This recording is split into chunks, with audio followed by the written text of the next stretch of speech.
Nice. Or It's really nice. I mean, I like the light. I think it just makes you more, visible and everything. Yeah. Okay, sure. So, Michael, yeah, basically, I just want to interview you a few questions about, what you're going through in Shanghai. So, Michael, do you want to introduce yourself a little bit to our YouTube viewers? okay, well, I'm Michael. I grew up in Toronto, Canada, and I came to China visiting Xiamen in 2015.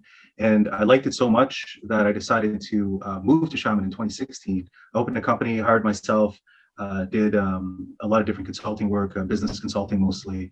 And I was living a very relaxed, kind of semi-retired life in Xiamen. And I always wanted to come to Shanghai. Mm, And when the pandemic first hit, and I was in the lockdown in Xiamen, which wasn't that bad actually because we could still go outside. I right. thought about it. And I'm like, after this lockdown, I'm going to start making my move to Shanghai because I always wanted to come here. And I heard so many great things. I came here on a couple business trips, and there's so many people that speak English, great restaurants, and a lot more opportunities. So I decided to come to Shanghai. Exactly, exactly, definitely. So yeah, as you've mentioned, at the beginning of the lockdown or in 2019, China was actually very, very fast and swift in terms of returning everything back to normality, while a lot of other countries were still in lockdown. But right now, things seem to have be the opposite. And so, what are you experiencing in Shanghai right now? Like, when did the lockdown start? And is there any sign of it being like? Is there any sign of like ending, or what are you experiencing right now? Like, when did it start, and how is your daily life like right now? Well, it wasn't what I expected because, as I mentioned, the first lockdown I was in Xiamen, and everyone pretty much just stayed home and got the regular deliveries of the whatever food they wanted, individual meals. And if we wanted to go outside, we could still go out, walk around. Occasionally, I would go to the Walmart, and it was okay. So I expected this lockdown to be similar, and they told us, okay, we're going to be locked down starting on April 1st. So I'm like, okay, I had like a few days to prepare. Like, okay, fine, I'll get my shopping done. I'll pick up a few things. But we got hit with a surprise where they locked down our building. All of a sudden, I woke up one day and I couldn't go outside. And this is before the lockdown was officially supposed to start, 3 days before. And they're like, "Yeah, you can't go outside. There's some sort of case in the area." And I'm like, "Well, I haven't done my food." There seems to be a connection issue. You were talking about the lockdown was completely unexpected, and right now you don't really know when it's going to end.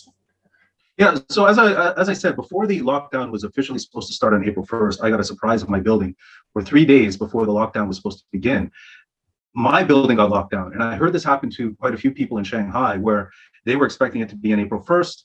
They go to walk out their building and they're already in lockdown. And all of us were complaining to the management at my building saying, hey, we have to do our shopping Mhm. before the lockdown starts. But we weren't too concerned because the lockdown was only supposed to be from April 1st to April 5th. Mhm. They said, oh, don't worry. It seems that you can get out the day before the lockdown. So 11:30 in the morning, they called us all in the building and they said, okay, you can get out for today. So get your shopping done because the lockdown starts tomorrow. But then all the stores would close at 2. So we only had 2.5 hours. And then, I go to the stores and there's massive lineups. It's a zoo. And I'm like, well, listen, this lockdown's only going to be 5 days. I'll just get enough food for a week. I got pasta sauce, a couple other things. So I didn't have really too much stuff, but I thought I'd be getting out. And of course, after 5 days, we didn't get out. And we're all wondering what's going on here. And there's apparently no positive cases in our building. So we didn't know why this is continuing. But I guess, the government made a decision. They're going to lock everyone in until things clear up overall. So they said, oh, yeah, you should be out. I think it was on the 12th, April 12th or something like that. And that time came around. They said, oh, no, you can't leave yet. It's going to be another week. And then it's another week. And it just seemed to be, they just kept extending it. And where I live, we don't have a gated community. So we're looking out the window and people are walking, riding bikes outside in their gated community, but we don't have one. So we have to stay in our building. And so it really started to frustrate a lot of people. And if I knew this was the case, I would have left. I would have got out of the city. And it reached the point where I got so frustrated. I'm like, I'm getting out of here. So I was looking at flights to go back to Xiamen, and they kept getting canceled.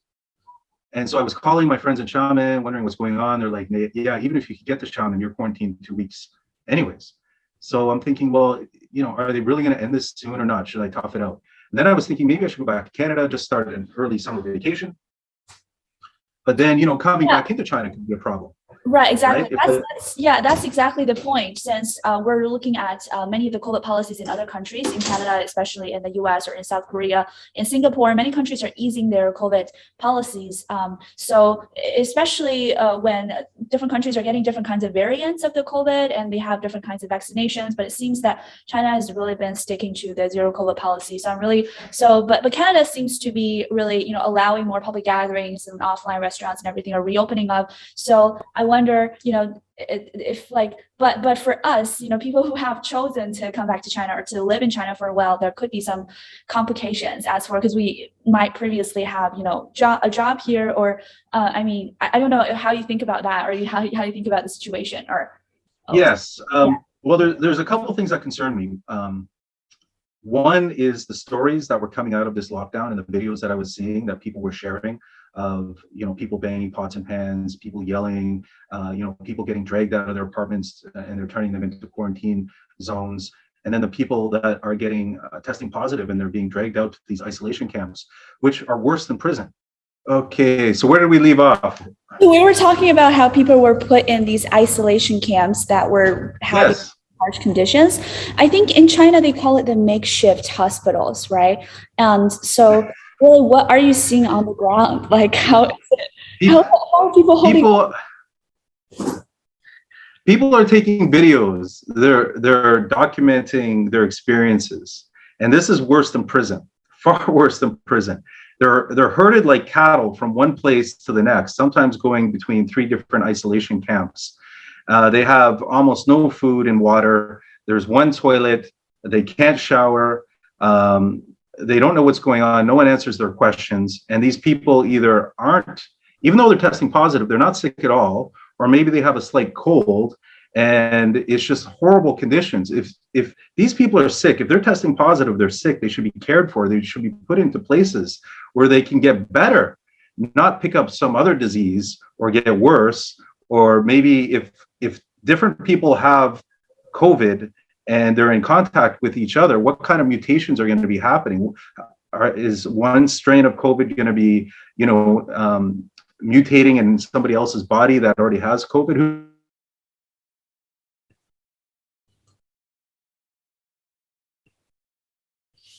Wait a sec. Okay, I just closed my VPN, so yeah. You were talking about how people were put in makeshift hospitals and they were treated very badly, and it seems that no one really cares, or no one really, answers their questions, and yeah. But just keep going. Yeah.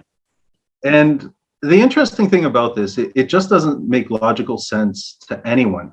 So, foreigners are being blamed for Chinese people complaining. And, we've seen it. Other Chinese people have told me, said, hey, don't complain, don't do anything, because the government is blaming foreigners for all the problems in Shanghai. And I'm like, well, I don't know any foreigners that are complaining, because we know that here we have no rights. We can't say it's not our country. So to blame foreigners has just been kind of an ongoing thing I've started to see the last few years. And when I first came to China, I liked it a lot because people were friendly. People wanted to know about my country. People were really open and kind. I also felt that the country wanted us here. But over the last couple of years, I have felt that we're not really wanted so much anymore. And I remember this was around a few years ago when I was in Xiamen. They had the BRICS conference. The big convention they have for, I think it's Russia, South Africa, India, Brazil, and China. And I remember seeing circulated this government ad saying, oh, be careful about the person you're dating. They could be a spy. And it was a picture, a cartoon picture of a Chinese girl and a white guy. And I'm thinking, well, wait a minute, there is nobody that looks like me. There's no white guy as a spy in China. We stick out like a sore thumb, right? Like, it's impossible. And just for them to do something like that, it was just, imagine if we did this in our country, like back in Canada, if we had, a picture of a white girl and a picture of a Chinese guy saying, hey, be careful who you date, that Chinese guy might be a spy. It's That just seems like ridiculous. China hasn't been as multicultural and multiracial as many other immigrant countries like Canada, US, or some European countries that it lacks certain sensitivity. And also, I feel like another big issue or problem is the fact that there are there's so much censored information outside of the wall that just normal Chinese citizens can't really access or can't really, or they're forbidden from their government to see. So there's this like nationalism thing going on that sometimes some people might like manipulate the truth and the narratives of like even about COVID. It was already manipulated by some people as like a biological war or something, which is just not the case. Yeah, yes, and you talk about nationalism, and that is something that I've noticed an increase of in China greatly. And even when I was in Xiamen, there was this school. I don't know if it was a kindergarten or whatever. The kids were very, very tiny, and I saw the military go in there and line them all up and start marching them around. And I'm like, wow, this is pretty crazy. And then I knew a teacher at a university in Xiamen, and she said, oh, they told us not to come in for the first month in September for school because they're doing military drills for the students. Yeah, there is the military drills for students, before they go to school. In middle school and university, there's like a 1 month military training or something, which is, I think, one of its kind in China.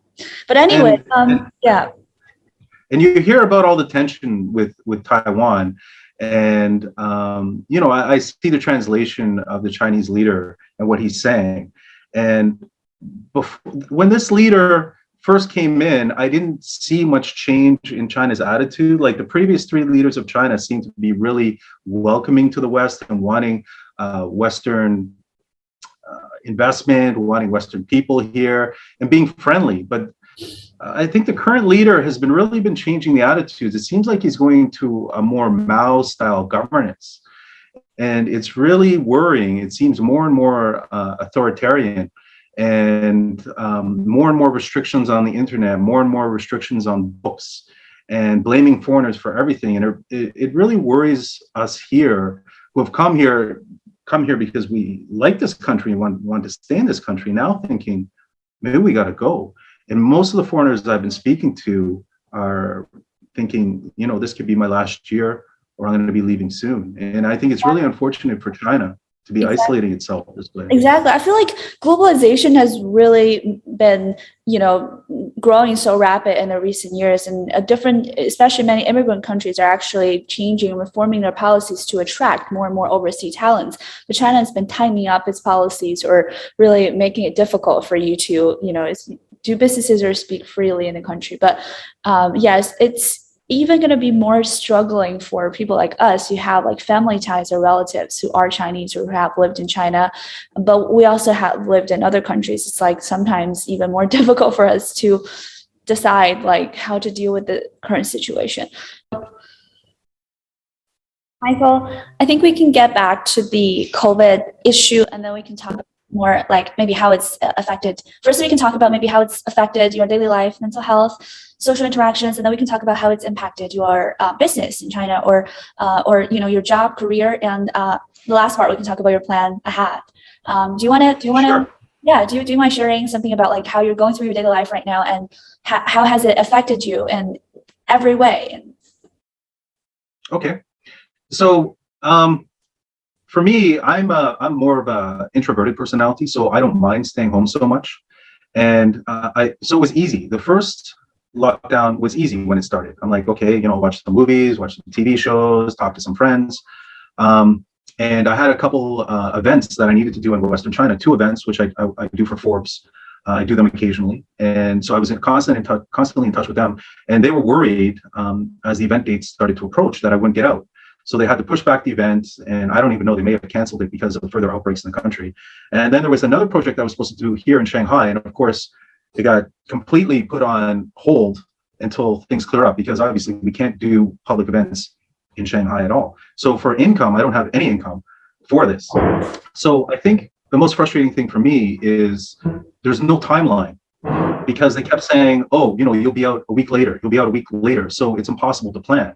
And because I'm stuck in my apartment and I can't go outside, it just started really getting frustrating for me because, I'm looking at the numbers, and I think over the course of the entire pandemic, only 500 people died in Shanghai, right? And then you have people in China, over 1 million dying of air pollution a year. You have like all these higher causes of death for all these other reasons, yet they don't do anything about that. And I think when this thing started, there was just a handful of seniors with pre-existing conditions that were dying of COVID, which is a horrible thing. But to keep all of us in here that are testing negative, and those that are testing positive that aren't sick at all, going through this horrible conditions, it just didn't make sense. So because it didn't make sense, it was making it even more frustrating. I felt like this was more like being under house arrest. Like back in Canada, if you commit a crime, but it's not so serious for jail, they'll put people in house arrest. And you actually, that's even better because you could probably get all your deliveries the same. And I think there's a list of people that could visit you, but there's no one that can visit me here. I can't get the normal food that I do.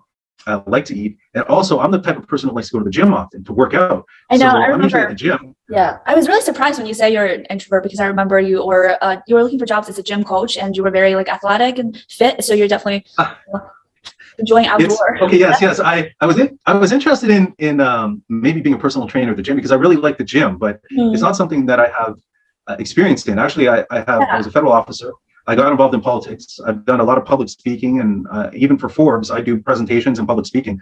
But that is a hat that I put on when I do it.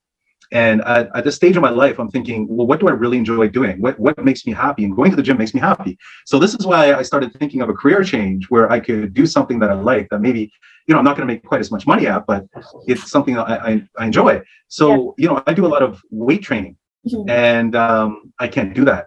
I can't do that now. So when I've been training hard for the last 6 years, 5-6 times a week at the gym and doing a lot of weight training, and now I can't do any. So the gym's closed a couple weeks. I was also curious about the work process as a foreigner, for example, now as someone with a Chinese passport or Chinese, like were there any barriers for you if you want to register for some jobs, or could you just find jobs and then it doesn't matter, like your working permit and everything? Like how is that system working?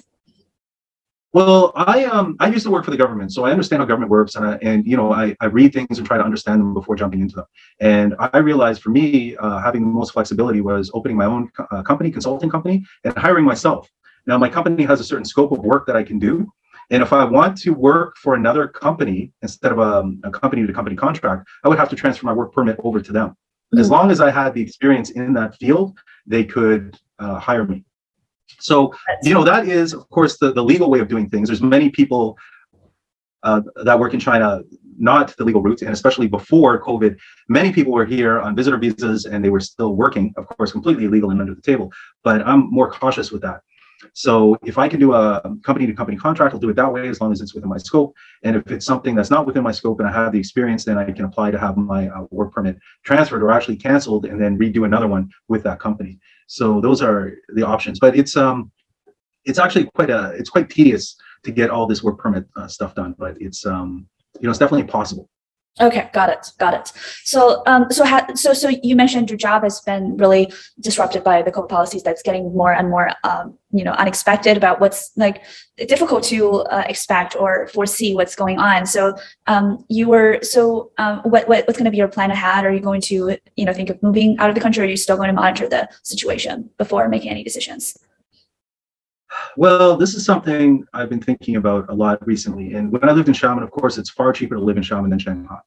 And so just being here, the last 2 months and really not having the ability to do any work or generate any income. And of course, my rent is like 4 times higher than Xiamen. I'm thinking, well, is this going to happen again? Are they going to stick to the zero COVID policy? And then as soon as we open up, somebody comes in from another city and they lock us all down again, right? So the sustainability of having your own business and generating your own income can be quite negative if this keeps coming up. So then should I look to work for another company where I'm guaranteed an income if there's any sort of lockdowns or something where I can work from home?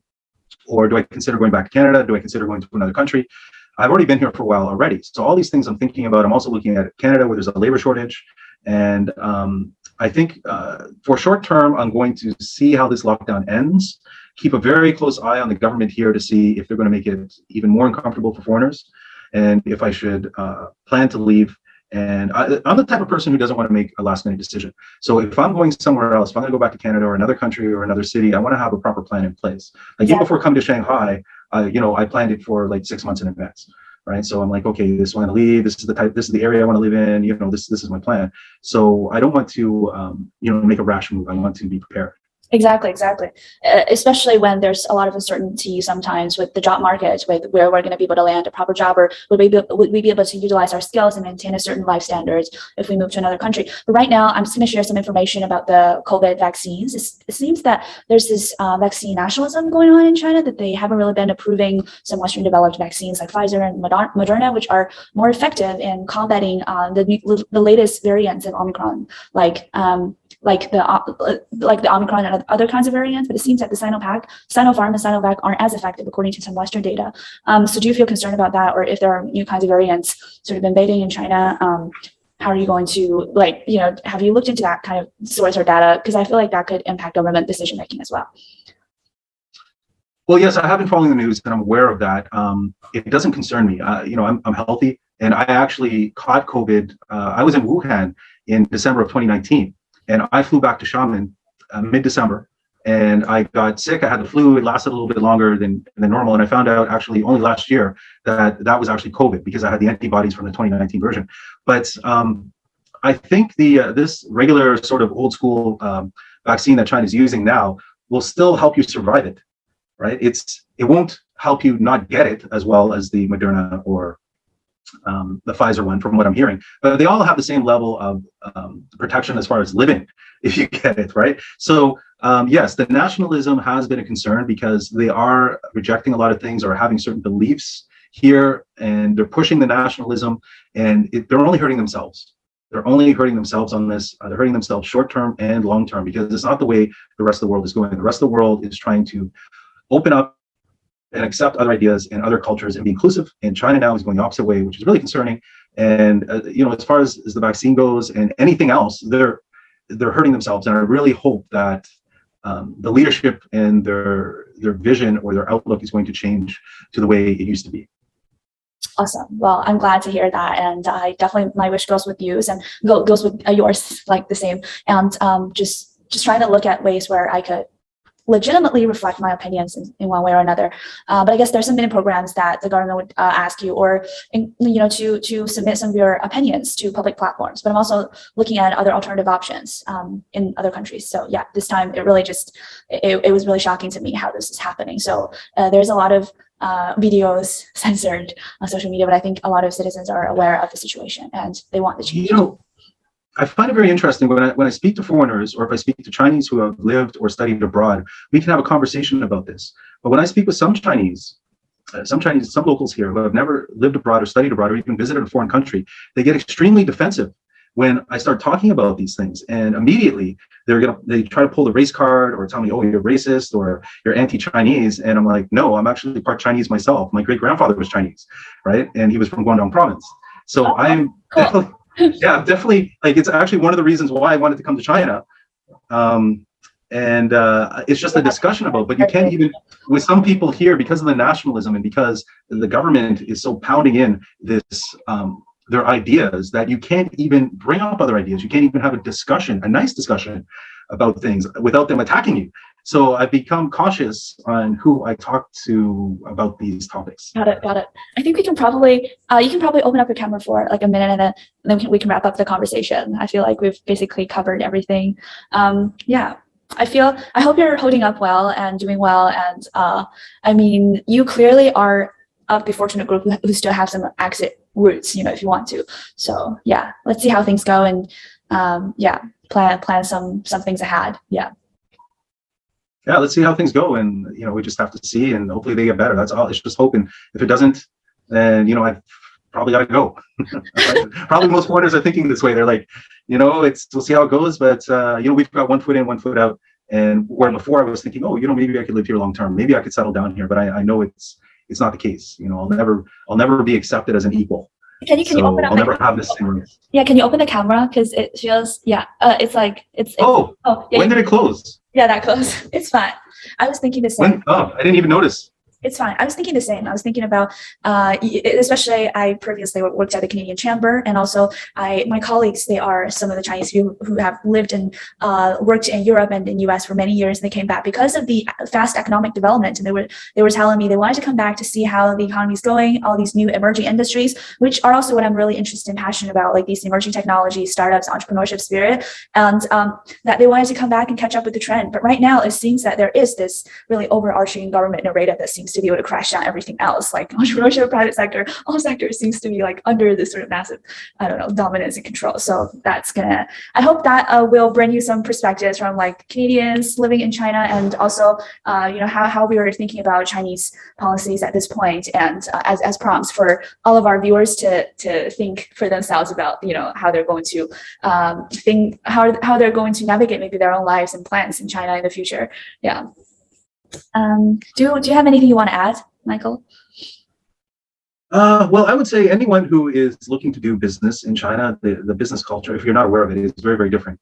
And I would say just don't jump in quickly, research, talk to people that have lived here and have done business here, and just keep a very close eye on what's being said and what's being done, because I think this period of time right now is a time of uncertainty of what China is going to do and how they're going to react to foreigners, and where they're going to stand on the world stage. Like, are they supporting the Russia side? Are they going to go more anti-Western? Are they going to maybe try to, be more neutral and accept more investment back? But what I'm seeing is investment leaving. What I'm seeing are people leaving. Yes, maybe that will create some short-term opportunity, but it's just something that you don't want to jump into if you are looking at doing some business here, or coming to China to see what opportunities there are. Thank you for your advice, Michael. I think, the same as what I'm thinking. So, and they're going to have to worry about food distribution, right? And it's going to have to be rationing like they're doing now. Like, my building's not getting it because I'm in technically a commercial building in a hotel, but one box of food a week. And actually, that's something we didn't get into before, but a friend of mine, there was in his building, there were 7 people living in one apartment. They got 1 box of food. They ended up fighting over it. Then they had a knife fight over it, and all of them got taken out and arrested. So it seems like the government is happening in a modern economy, and that was so prosperous as Shanghai, literally. Yes, It's shocking. And it worries me that the government seems to be, I don't think this personally, is this really about COVID or not? Or is this about testing their systems if stuff goes down? Self-sufficient.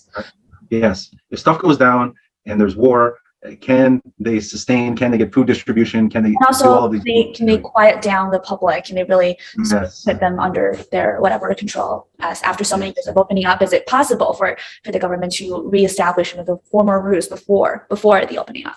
Right. And then I heard another theory, which I didn't know much about, where the current leader of China isn't liked by the previous leader of China, and the previous leader of China has his friends running Shanghai.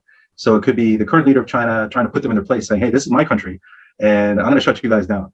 So it could be a political thing, which, that's even something the US government said, that this is a political lockdown. It's not because of COVID. So is that the case? I don't know. Got it. Everything has always been political, especially right now. Things are getting more complicated with Russia, Ukraine, and stagflation in Europe. So definitely, it's going to be it's a pretty complex international environment right now. So it's important to also think more carefully and plan more strategically before you think of moving somewhere else. Unless you have like a really well planned job and security plan in another country, or else there's no like absolute safety or freedom anywhere in the world in the current complicated environment. Well, I think a lot of these Chinese companies, they're pretty savvy, and they know what's going on, and they want to expand internationally, which is very smart. They can park their money and their resources in another country and be ready to pull out of China or get shut down in China, and they can still survive. So I think there is maybe some business opportunity which may increase for people immigrating out of China that want to open up businesses, entrepreneurs, or existing businesses that want to open up branches, as a way to diversify their assets, and also as a way to jump out if they have to. So I think there could be some opportunities there. We should really have a talk about, what business you're doing, and maybe how I can help, or maybe we could do something together. Sure. Got it. Yeah, we can talk about that later. Okay, sure. I'm going to end the recording, and thank you so much for your time. Yeah. Okay. All right. Well, in this, we'll chat on WeChat. Definitely. Stay in touch. Okay. Yeah. Okay, bye. Bye.